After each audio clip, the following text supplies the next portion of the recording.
This is beyond weird and totally out of my comfort zone. Why did I ever say yes to this? But let's give it a chance. I was supposed to be giving a D'var Torah in the Limud service yesterday in honour of my dad, but the world has changed since I originally agreed to do that. As it is Martin's dad's yurtzeit tonight, we thought it would be a good idea to do it in honour of both my dad, Cyril, but Salel ben Yerachmiel Yonah Halevi, and Martin's dad, Henry Henoch ben Moshe HaKohen. Henry was the true meaning of the word gentleman, and it was an absolute honour to be his daughter-in-law.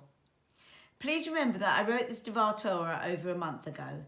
Being the organised, efficient control freak that I am, I wanted to be well prepared for yesterday, but when you hear what I have to say, I think you'll find it quite appropriate for the situation we are now in, and maybe we have all had a chance to reflect on our lives. I decided that I wanted to do something in honour of my father, who sadly passed away in October. My father saw life as a celebration and never wanted anyone to be unhappy about life. He always changed a negative into a positive and made me promise that I would always remember him with a smile and reflect on the good of his life. My dad's Hebrew name was Betzalel, and he was proud of it. Betzalel appeared in the Sedra of Pekudei 2 weeks ago, and I will talk about my dad later. This week's Parsha is Tzav, and yesterday in our homes we might have read about the duties of the Kohanim to offer sacrifices and offerings in the temple on behalf of the people. This is a very pertinent Parsha for me as I spend my time in close proximity to a number of Kohanim. One of the offerings we read about is Korban Todah, the Thanksgiving offering, and therefore one of the themes of yesterday's Parsha is being thankful. I would like to talk more about saying thank you and showing gratitude. Rashi states that there were 4 reasons for bringing a Korban Todah to the temple, and 4 kinds of people who are required to show the gratitude to God through an offering. These were people who had survived crossing the sea or crossing the desert, those who had been freed from prison, and those who had recovered after suffering an illness. Even though we do not have a temple today, we are still able to thank God. One way of thanking him is by saying Birkat Gomel, the blessing for praise. One would say this today when one is grateful for something, for example, recovering from an illness or having taken a flight and now returned back home safely. One usually says Birkat Gomel during the reading of the Torah. A person says it out loud after the laning and others will respond. Another way of saying thank you is by making a Suda, where you have the opportunity to publicly thank God for the personal miracle you have experienced. I was listening to the radio some time ago and they were talking about gratitude. They were talking about how one says thank you through one's prayers. They referred to people being grateful for what you have and how almost every religion has prayers which offer thanks. They were saying that the science backs this up. They suggested it changes the structure of your brain and the brain chemistry. There is evidence that when we are more positive, we feel better. So we are grateful for what we have and not focusing on what we do not have. So therefore the world looks a better place. Also, when you adopt a mindset based on gratitude, there are some changes, permanent changes to your brain. The parts of your brain that feels fear, anger and resentment and wanting to take revenge actually shrink. To me, this makes so much sense. The pleasure of being grateful definitely leaves a feeling of satisfaction. Melody Beattie is one of America's most loved authors and a household name in addiction and recovery circles. She wrote that gratitude unlocks the fullness of life. It turns what we have into enough and more. It turns denial into acceptance, chaos to order, confusion to clarity. It can turn a meal into a feast, a house into a home, a stranger into a friend. Gratitude makes sense of our past, brings peace for today, and creates a vision for tomorrow. I think the above shows how being thankful gives us such a better positive attitude to our lives. Although we do say thank you every day in our prayers, when was the last time you actually stopped and said thank you without the prayers? We automatically pray to God the moment something is going wrong and we ask for his help. But do we actually stop and say thank you when things are going well? No matter who you are or where you are at in life, there is always a reason to be thankful. Maybe each day we should take a moment to reflect on what we have and be grateful for it. And now we are here today in lockdown. I'm nearly 60 and I have been grounded, but the whole world has been grounded. Unbelievable. But maybe we needed it. Maybe we were all running and not walking. Were we all in the fast lane? But this has gone very far. There must have been a kinder way to show us how to slow down. I think that we have learned a lot from the last couple of weeks. Things that were so important to us no longer matter, and we have come together as a family, as friends, and as a community. Let's hope something good has come out of all this. Let's hope something good has come out of all this madness, and we reevaluate our lives and what is significant to us. So yes, let's stop the world. I do want to get off, and I do want to return, but with a different outlook. One that appreciates all we have, and one definitely in the slower lane. We all have an opportunity now, not just to express gratitude and appreciation and to see the world as a better place.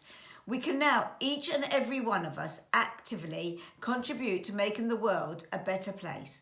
We cannot control what life throws at us, but we can control how we react to the challenges we are given. We can all make choices, and we should strive to take good choices.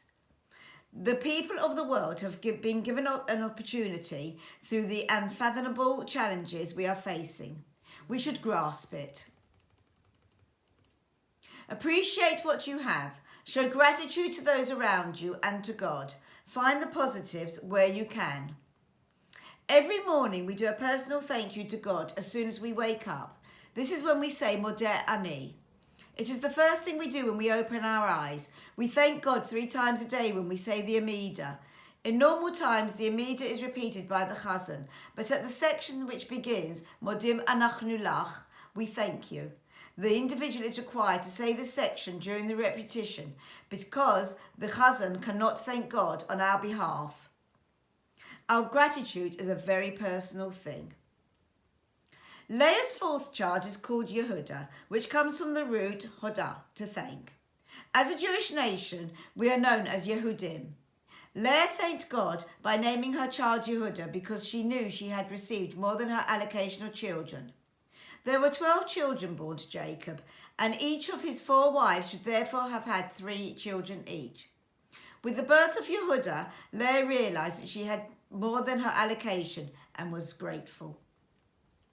And Leah's 4th child brings me on to my father's name, Bezalel. Bezalel is the son of Uri, the son of Hur of the tribe of Yehuda. We talked about Bezalel 2 weeks ago in the Parsha Pekudei.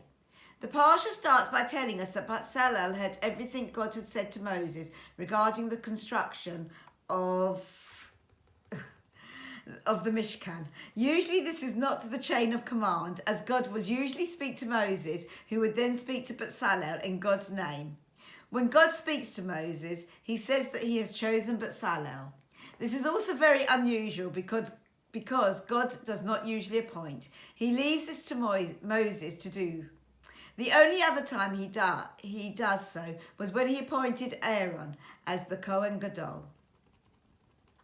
With regard to them building the Mishkan, Oholav, who was also appointed by God, is from the tribe of Dan, which is a humble tribe, while Bezalel is from Yehuda, the tribe of royalty. By doing this, God shows us that he is using 2 very different types of people to build the Mishkan, and that the Mishkan is therefore for all the Jewish people. Bezalel means in the shadow of God, and there is something very special about him. The Mishkan is considered to be in the shadow of God also.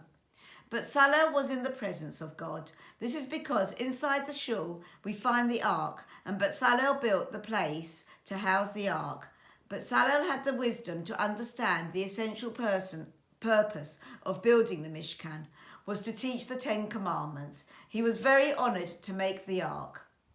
My dad was so proud of his Hebrew name. When Dad went to Israel, which he did often as many of his brothers and sisters lived there, he would walk through the streets of Latanya with his nieces and nephews and shout out, Ani Bezalel, I am Bezalel.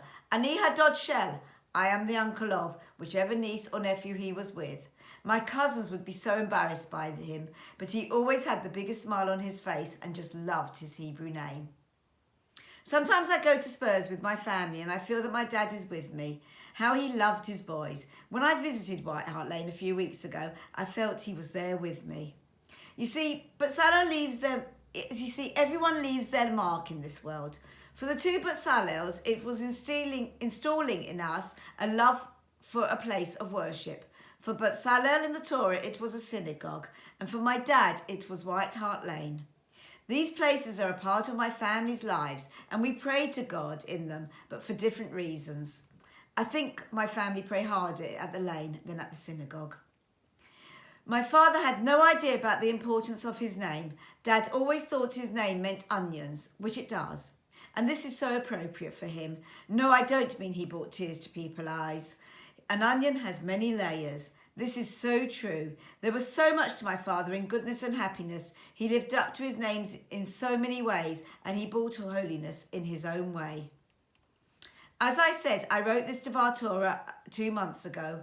How the world has changed since then. I think a lot of us are now grateful for all we have, and our lives have changed. Too many of our loved ones have been taken from us. My heart is breaking for everyone mourning them. We have to comfort them in a different way to how we wish to, but I hope they know that we are all here for them. The world is a different place, and I have to say I am so scared at the moment. Please everyone, stay inside and stay safe. Can I please also say a huge thank you to all at Stanmore Shul. The work is going on to see that everyone is okay is beyond exceptional, and the programmes that are being prepared for us are amazing. Also, we cannot forget our NHS and key workers. There are no words for them, and I need to give a very special thank you to my son-in-law Saul, an advanced paramedic. So proud of you. And a final thank you to my dearest friend Jackie Rudolph. Thank you so much for helping me to write this. Thank you for encouraging me to do this, even though there were many times when I did not have the courage. And thank you for being the most wonderful friend that you are. My final thanks has to go to all of you for supporting me and staying here until the end.